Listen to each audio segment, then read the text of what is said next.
साल था 1981। 15 साल की एनेट अपनी माँ मैरी रोज के साथ एक यार्ड सेल में जाती है। यार्ड सेल का मतलब जहां पर आप अपनी पुरानी चीजें बेच सकते हैं। वहां पर एनेट अपनी माँ के साथ इसीलिए गई थी क्योंकि 2 साल पहले उसके पिता की एक कार क्रैश में मौत हो गई थी।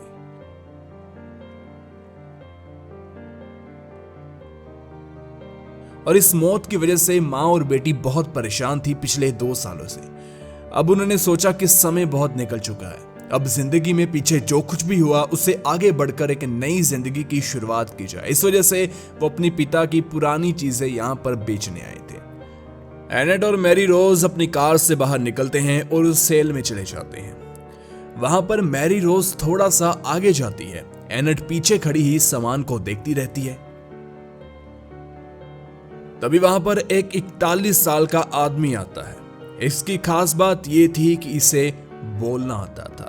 इसे पता था कि किससे क्या बात करनी है, इसे पता था किससे क्या पूछना है। यहां पर आता है, एनेट को देखता है। एनेट इसे देखती नहीं इग्नोर कर देती है। ये एनेट के पास जाता है और उससे बातचीत करना शुरू कर देता है कि तुम्हारा नाम क्या है, तुम यहाँ पर क्या करने आए हो और तुम कहाँ रहती हो। एनेट को लगा कि अंकल मेरा हालचाल पूछ रहे हैं, मुझसे बात कर रहे हैं। वो भी जवाब थोड़े बहुत देती रहती है। इस समय उसकी माँ मैरी रोज थोड़ी सी आगे खड़ी थी।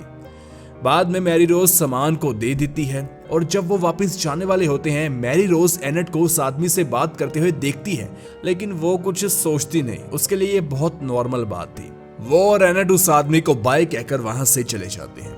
वो आदमी भी अपनी मोटरसाइकिल पर बैठता है और वहां से निकल जाता है। एनेट की माँ मैरी रोज को क्या पता था कि ये जो आदमी है ये कुछ ऐसा कर गया जिसकी वजह से 42 साल बाद आज हम ये वीडियो बना रहे हैं। खैर, इसके बाद एनेट और उसकी माँ घर पहुंच जाते हैं। एनेट के जब पिता की मौत हुई उसके बाद परिवार एक दूसरे से प्यार करता था। परिवार का मतलब मैरी रोज और एनेट, ये सिर्फ 2 ही लोग अब बचे थे। ये एक दूसरे से बहुत प्यार करते थे, लेकिन अब घर में शांति रहती थी क्योंकि वो सदमे से उबर रहे थे। अब ऐसे ही दोनों घर में आते हैं। एनेट अपने रूम में चली जाती है, मैरी रोज अपना कुछ काम करने लगती है। जब एनेट के फादर की मौत हुई उसके बाद 1.5 साल तक वो स्कूल नहीं गई। वो अपने फादर को बहुत मिस करती थी। मैरी रोज उसकी माँ जानती थी कि ये अपने पिता को मिस कर रही है, लेकिन जितना मैरी रोज सोच रही थी उससे कई गुना ज्यादा उसकी बेटी सैड रहती। वो चुपचाप म्यूजिक को बजाना पसंद करती, पेंटिंग बहुत अच्छी करती, पेंटिंग करती रहती, बस अकेले ही। अब मैरी अपनी बेटी एनेट को एक बेहतरीन जिंदगी देना चाहती थी क्योंकि इस पूरी दुनिया में सिर्फ एनेट के अलावा उसका कोई भी नहीं था। तो अब वो एक अच्छी जॉब को ढूंढना शुरू कर देती है। उसे अपनी सिटी में जॉब्स मिलती हैं, लेकिन अच्छे पैसे वाली नहीं मिलती जितना वो चाहती थी। अब मैरी रोज को एक जॉब मिल जाती है, लेकिन उसमें दिक्कत ये थी कि वो साथ की स्टेट ओकलामा में थी, उनकी स्टेट में नहीं थी।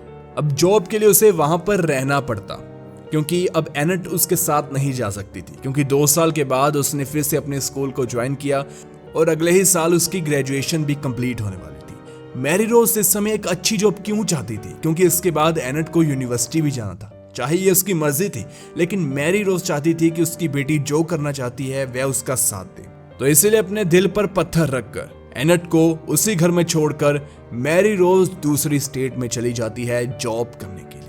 लेकिन आपको पता है कि अगर एक माँ ही अपनी जिंदगी में इतना बिजी है कि बेटी के साथ नहीं रह सकती, तो एक पड़ोसी जो कि मात्र एक दोस्त है वो क्या ही नजर रखेगा। बाहर की दुनिया में, बाहर के देशों में दुनिया ऐसे ही चलती है।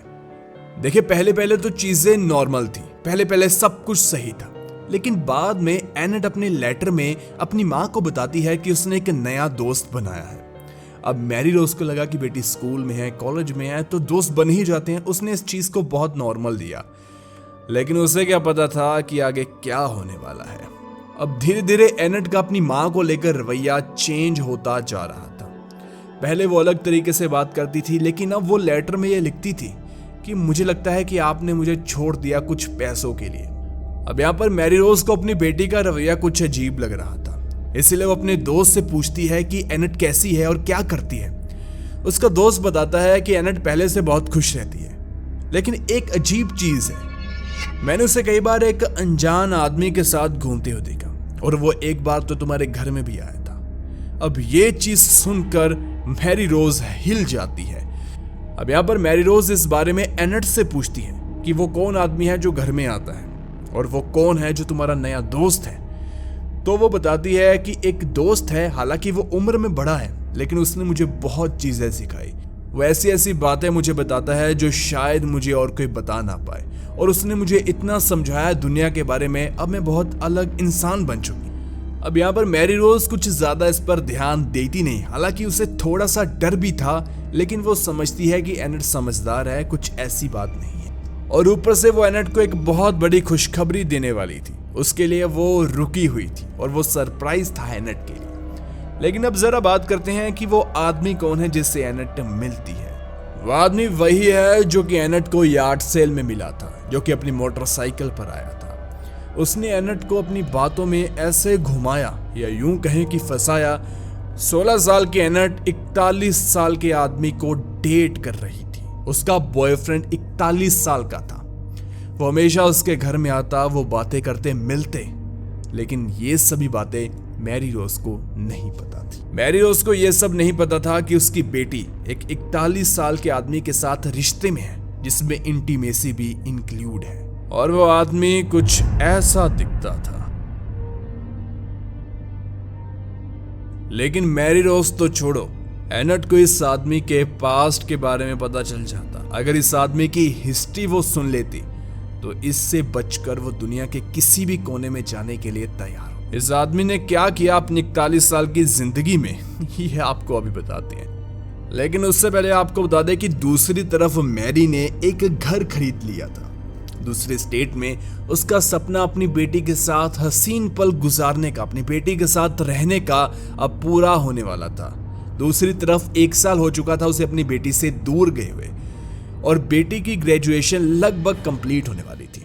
उसी दौरान ये आदमी, जिसका नाम है फीलिक्स, वो आता है एनेट के पास।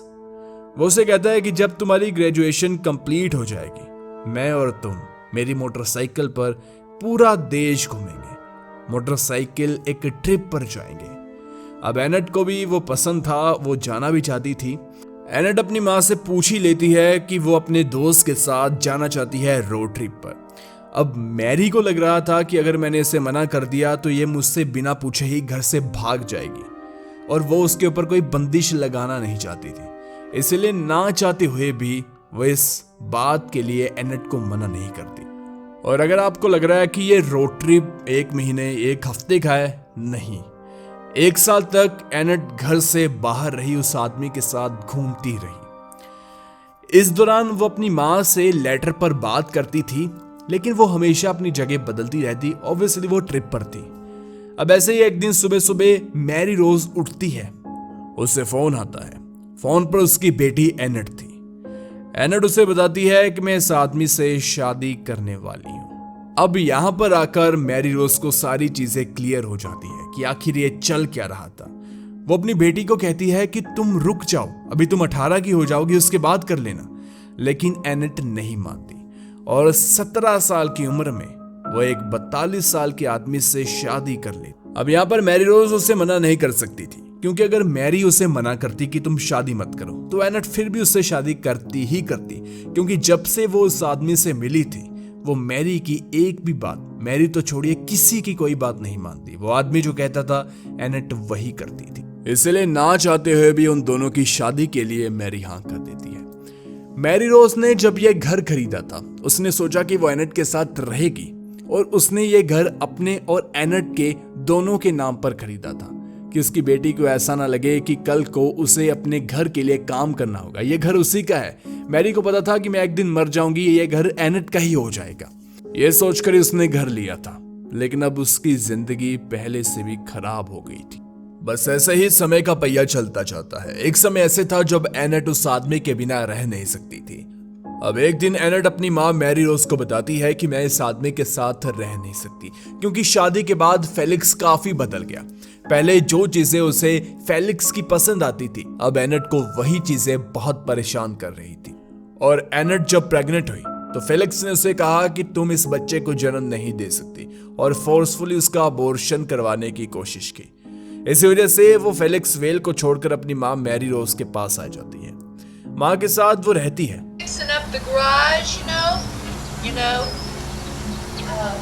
and it's staying down here. We're making a room out of this garage.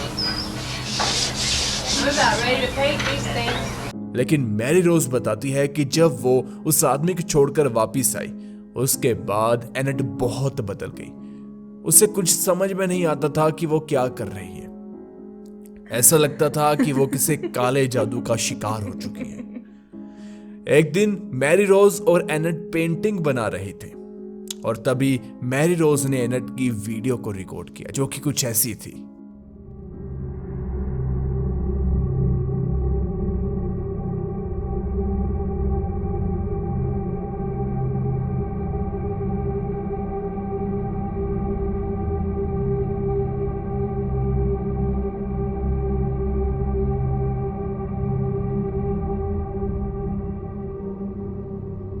Annette को अपनी मां के साथ रहते अब 2 हफ्ते हो चुके थे, लेकिन तभी एक दिन घर का दरवाजा कोई खटखटाता है और वो था फेलिक्स वेल।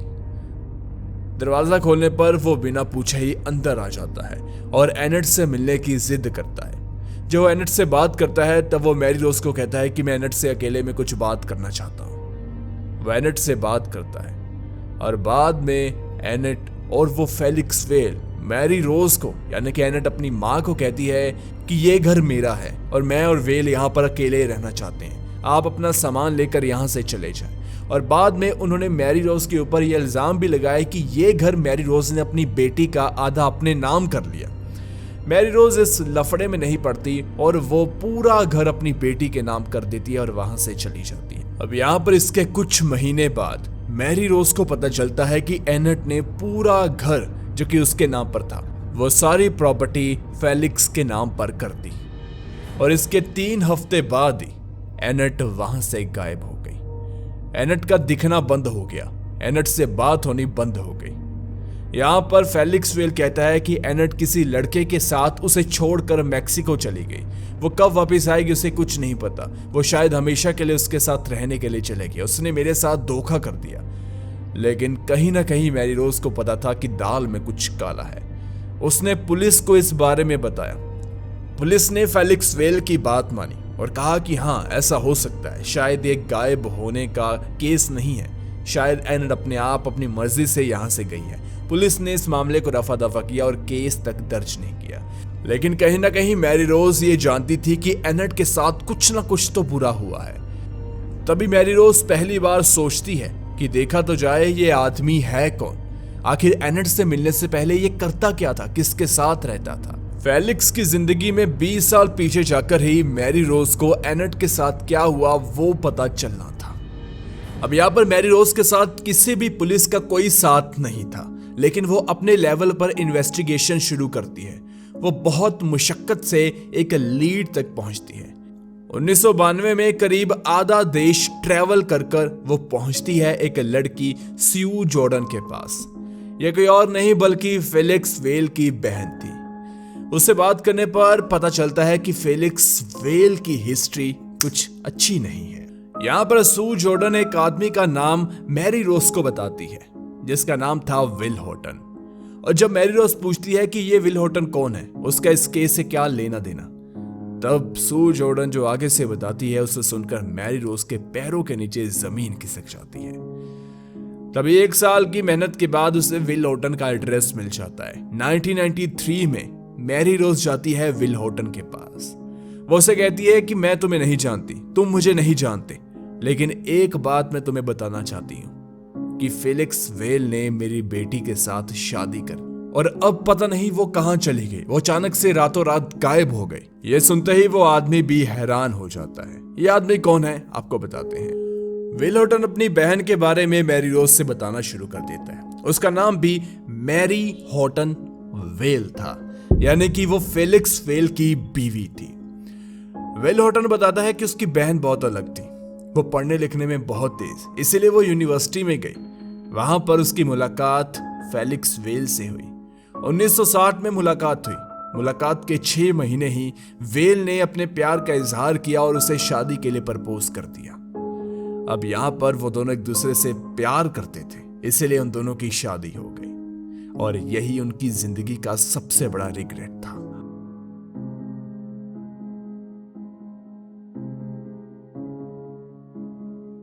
अब यहाँ पर शादी तो हो जाती है। शादी के बाद उन्हें बच्चा होता है जिसका नाम था बेल वेल। देखा जाए तो एक इंसान को चाहिए क्या? एक छोटा सा घर, छोटा सा परिवार, एक साथी जो उसे प्यार करे किसी भी हद तक, और एक बच्चा जो कि उसकी उम्मीद की एक किरण हो। लेकिन शायद फेलिक्स वेल ये नहीं चाहता था। लेकिन शादी से पहले फेलिक्स वेल, जो कि मैरी हॉटन से बहुत प्यार करता था, शादी के बाद अचानक बदल गया। शादी के बाद वो उसे ऐसे रखता जैसे वो उसकी कैदी हो। उसे पूरा शिकंजे में, बहुत डोमिनेटिंग हो गया, बहुत ज्यादा कंट्रोलिंग हो गया। इस वजह से उसके साथ रहना मतलब कि जेल में रहना। उसने मैरी हॉटन से ये भी कहा था कि एक तो बच्चा हमारे हो गया, लेकिन अगर तूने आगे से किसी बच्चे को जन्म दिया तो वो तेरी जिंदगी का आखिरी दिन हो। अब ऐसी दर्दनाक जिंदगी में मैरी हॉटन भला कितने दिन रहती?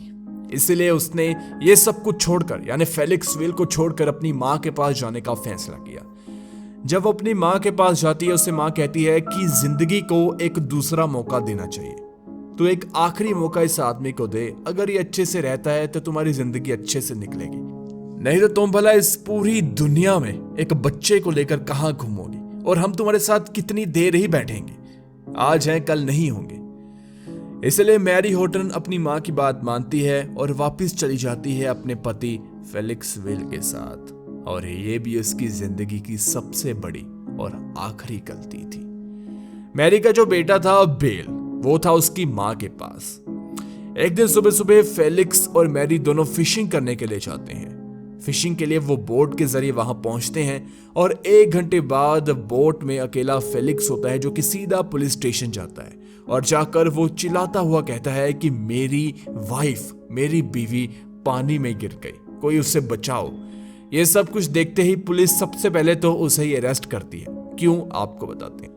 दरअसल वो पूरी लेक को पार करते हुए पुलिस स्टेशन पहुंचा था ये बताने के लिए कि उसे कोई बचाओ, बल्कि आसपास कई सारे बोट्स थे, कई लोग मौजूद थे जो कि उसकी मदद कर सकते थे। लेकिन उसने ऐसा नहीं किया। और उसी के साथ लेक के पास सेफ हाउस के लोग भी मौजूद थे, जिनका काम ही ये होता है कि अगर कोई डूब रहा है, कोई मर रहा है, उसे बचाएं। लेकिन वो उनके पास भी नहीं किया। साफ साफ ये मर्डर लग रहा था। पुलिस उसे पकड़ती है और 2 दिन लगते हैं मैरी हॉटन वेल की बॉडी को ढूंढने में। बॉडी उसकी मिलती है, केस शुरू हो जाता है। और जब बॉडी पानी से निकाली जाती है, कुछ और भी चीजें मिलती है जिससे साफ पता चलता है कि ये मर्डर है। वो क्या थी आपको आगे पता चल जाएगा। लेकिन यहां पर केस शुरू होते ही खत्म हो जाता है। आपको लग रहा होगा फेलिक्स वेल को सजा हो जाती है, लेकिन ऐसा नहीं है। कॉर्नर कहता है कि यह मर्डर नहीं है, ये एक एक्सीडेंट है, इसमें वेल का कोई हाथ नहीं, उसे छोड़ दिया जाए। कॉर्नर एक पुलिस डिपार्टमेंट में ऑफिसर होता है जो कि मर्डर के केस होते हैं उनसे डील करते हैं। अब यहाँ पर विल हॉटन ने मैरी रोज को यह सब कुछ बता दिया था। मैरी रोज यहाँ पर आई तो थी अपनी बेटी के बारे में कुछ जानकारी लेने के लिए, लेकिन किसी और की बेटी के साथ यह आदमी पहले ही बहुत कुछ कर चुका था। अब और वजह इसे मिल चुकी थी इस आदमी को सलाखों के पीछे देखने की। अब यहाँ पर एनेट और मैरी हॉटन के केस में सिमिलैरिटीज क्या थी? देखिए, शादी के पहले तो फेलिक्स वेल उन दोनों के साथ अच्छा था, लेकिन बाद में वो बहुत ज्यादा कंट्रोलिंग हो गया। साथ में वो ये भी नहीं चाहता था कि उसकी बीवी प्रेग्नेंट हो, और उसके साथ वो बच्चे तो बिल्कुल भी नहीं चाहता था। जब मैरी रोज वहां से जाने लगती है तब विल हॉटन उसे बहुत अजीब चीज बताता है। वो कहता है कि 1975 में उसे बहुत कॉल्स आई एक लड़की शेरॉन हेंसले के बारे में।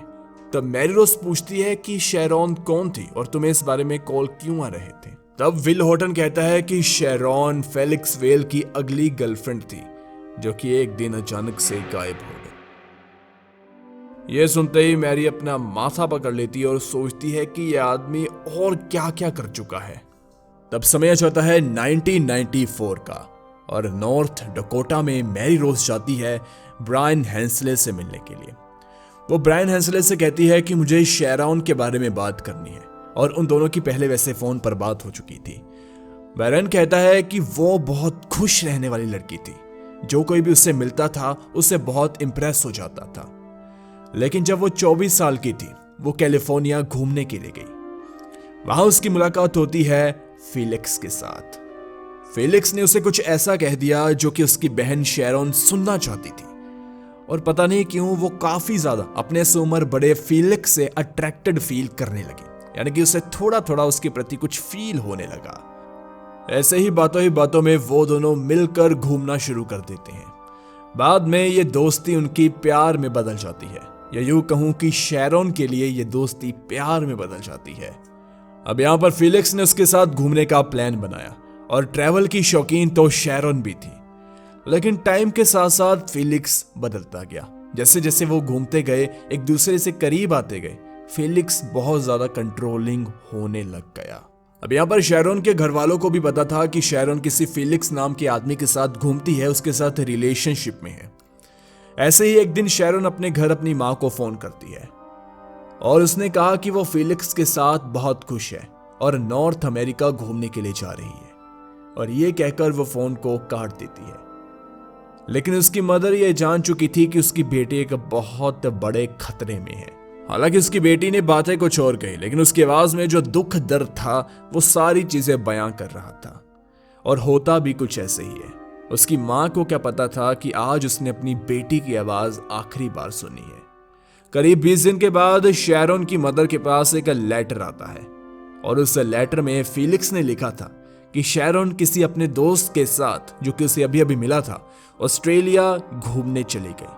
मुझे नहीं पता कि वो कहाँ है, अगर आपको पता चले तो मुझे जरूर बताएं। शैरोन की मां ने ये सभी बातें पुलिस को बताई। पुलिस में मिसिंग पर्सन की रिपोर्ट भी लिखवाई, लेकिन पुलिस ने कहा कि वो अपनी मर्जी से गई है, तो इसमें मिसिंग पर्सन की रिपोर्ट क्यों, और पुलिस कोई भी केस की जांच नहीं करती। अब यहाँ बातों में ब्रायन मैरी रोज को बिल वेल के बारे में बताता है। तब मैरी रोज को याद आता है, हाँ, फिलिक्स का बेटा बिल भी तो है।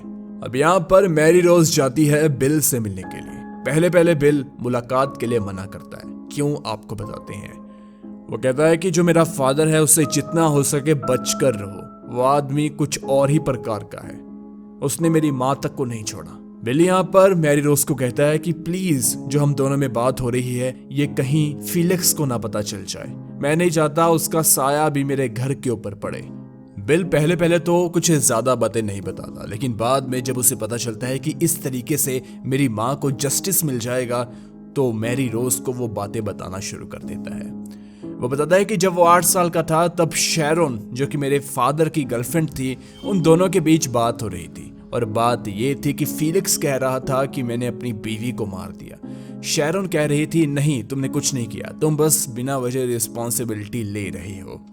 बिल वेल, जो कि सिर्फ 8 साल का था, अपने पिता से बहुत परेशान था, इसलिए वो पुलिस स्टेशन जाता है और वहां पर जाकर सारी बातें बताता है कि मैं इन लोगों के साथ नहीं रह सकता, मुझे कहीं और जाना है, और साथ में वो कुछ एलिगेशन भी लिखाता है कि मुझे मारते पीटते हैं। बाद में बिल को उसकी नानी के पास भेज दिया जाता है, वहां पर वो रहता है।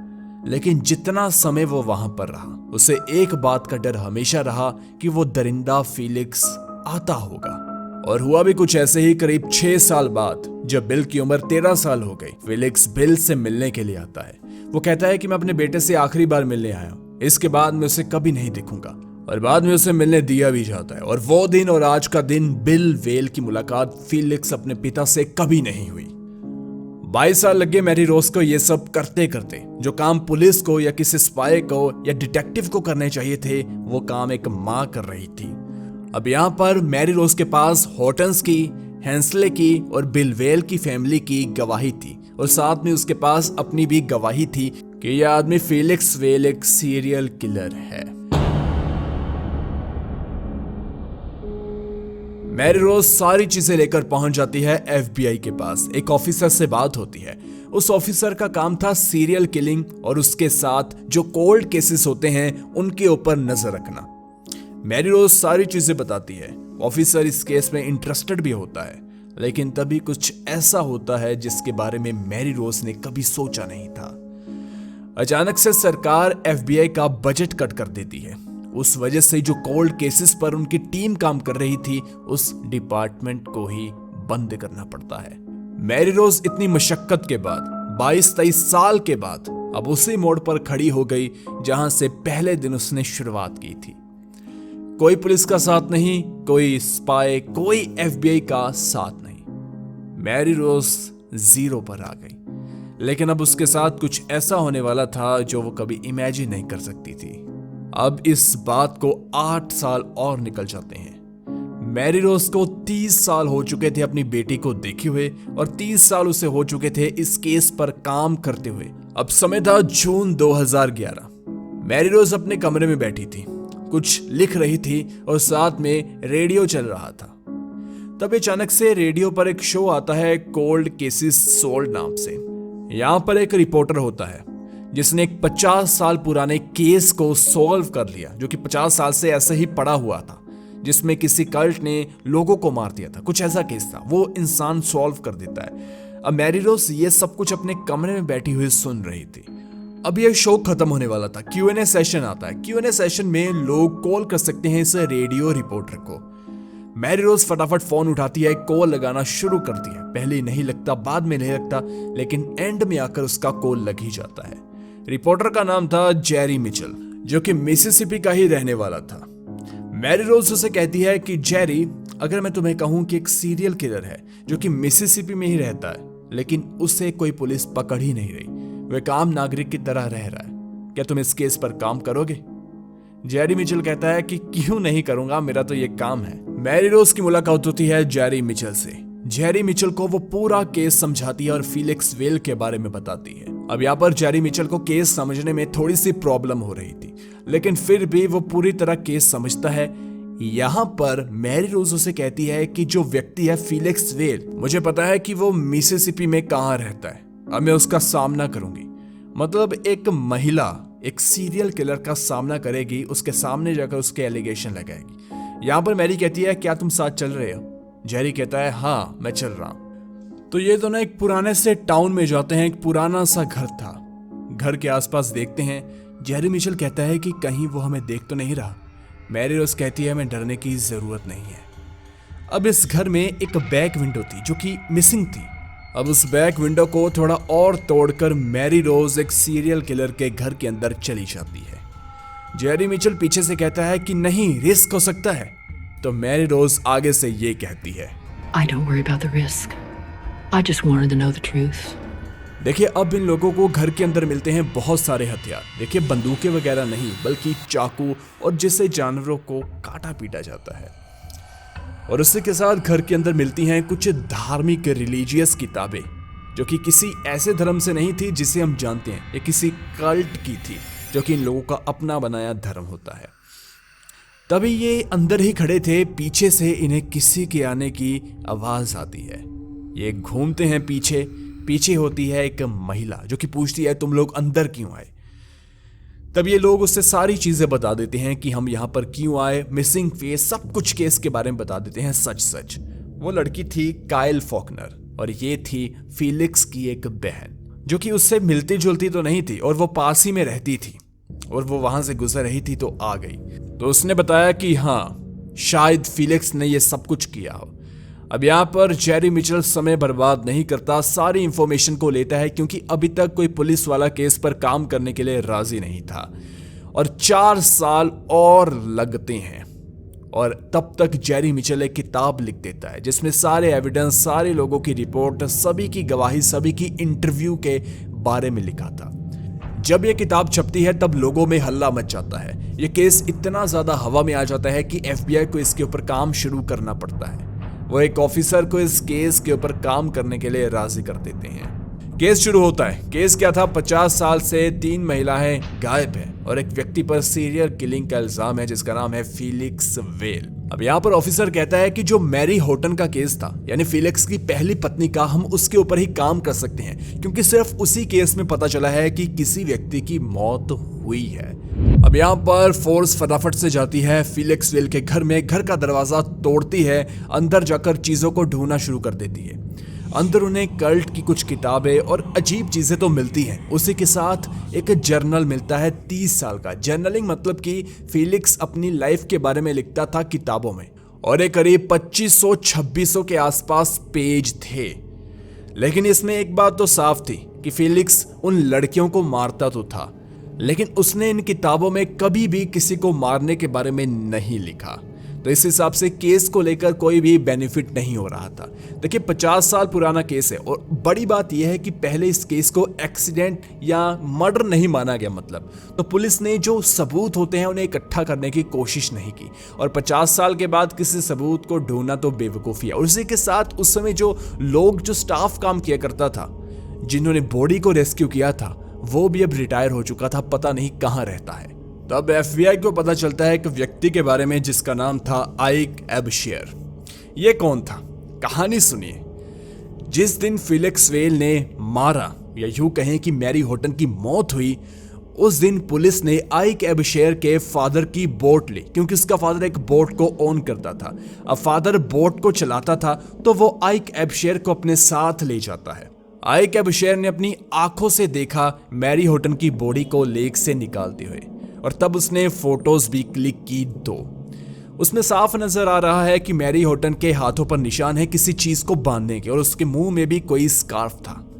तब FBI आइक एबशेर के पास पहुंचती है, फोटोज को लेती है, फोटोज को फोरेंसिक जांच के लिए भेज दिया जाता है। ये सही निकलती है और FBI अरेस्ट कर लेती है उस फेलिक्स वेल को इन सबूतों के आधार पर। कोर्ट में केस शुरू होता है। जब केस शुरू होता है तब मैरी रोज, ब्रायन हेंसले और जो बिल वेल की फैमिली थी उसके साथ विल हॉटन ने अपने गवाह दिए। सबसे बड़ा गवाह था इस केस में आइक एबशेर, एक 90 साल का बूढ़ा आदमी जो कि व्हील चेयर पर बैठा था, जो कि बस गलती से अपने फादर के साथ चला गया था बोट पर उस दिन पुलिस के साथ। वो सबसे बड़ा गवाह बनता है 50 साल बाद इस केस में। और आपको बता दें कि गवाही देने के 3 हफ्ते के बाद ही आइक एबशेर की मौत हो जाती है अपनी उम्र पूरी होने की वजह से। कोर्ट अपना डिसीजन बताती है। फेलिक्स वेल को उम्र कैद की सजा होती है, वो भी मैरी हॉटन की मौत की वजह से। लेकिन यहाँ पर एनेट को और शैरोन हेंसले को केस से जोड़ा नहीं किया। हालांकि मैरी रोज इससे बहुत खुश थी कि आखिरकार वो बंदा जेल के अंदर तो गया, जो काम शायद पुलिस को बहुत साल पहले ही कर देना चाहिए था। अगर पुलिस उस दिन लेक में जो सब कुछ हुआ उसके बाद अच्छे से केस के ऊपर काम करती और फेलिक्स वेल को पकड़ लेती तो शायद इन लड़कियों की, या यूं कहूं कि इन परिवारों की जिंदगी खराब ना होती। मैरी रोज जानती थी उसकी बेटी के साथ भी वो हुआ जो मैरी हॉटन के साथ हुआ। शैरोन का भाई भी जानता था कि शैरोन के साथ वो हुआ जो 2 लड़कियों के साथ हुआ। लेकिन फिर भी एंड में उनको कहीं ना कहीं इस कानून की दुनिया में जस्टिस मिल ही गया। जिस तरह इस केस में एक माँ को डिटेक्टिव बनना पड़ा, उसी तरह हमारे भारत का भी एक केस है जिसमें एक पिता को जासूस बनना पड़ा। उसके ऊपर भी हमने बात की है, पूरी वीडियो राइट साइड पर देखिए, वो भी बेहतरीन है। Thank you for watching, subscribe कर लेना।